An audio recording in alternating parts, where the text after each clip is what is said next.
On our Let Us Teach survey, some of the teachers said that they felt so overloaded that their plates were broken. Dr. Andrea Chevalier with the Texas Association of Professional Educators explained one of the reasons why so many teachers are leaving the profession. It goes beyond having a full plate. And so they're just standing there trying to hold that plate together. And unfortunately, that is making them feel broken as a person as well. And so when they go home at the end of the day and expect to feel reprieve, they are not able to feel that anymore. One committee member explained how dire the teacher shortage is in one of his school districts. I spoke with a principal here in my district a couple of weeks ago, and he says that their plan right now is to just not offer biology this year because they can't find a teacher. And hopefully they can hire a teacher by next year and then double up. And we all know that's not the best, the best remedy for this situation. The TA created a teacher vacancy task force last spring to address the exodus and added 24 teachers to the ranks in May.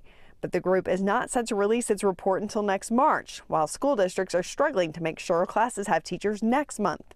For a school district to be considering not teaching biology, that's a crisis. Many North Texas school districts have been holding job fairs, including Dallas ISD, which out of 10,000 positions still needs to fill more than 200 classrooms with teachers.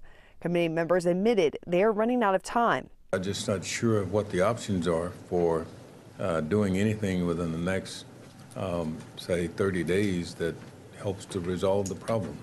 One of the most feasible solutions committee members considered is a way to allow retired teachers and other staff members to return to schools. We're taking a look at, I will tell you, to see whether or not, to what extent we can change the law so that retired teachers who desire to come back into the system aren't necessarily facing any kind of penalty for doing that. But one committee member pointed out that the penalty was added for a reason years ago. The best way to ensure you're going to repeat a mistake is not know your history.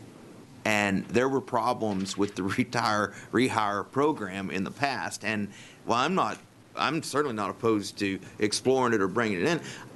I just think that those things need to be nailed down.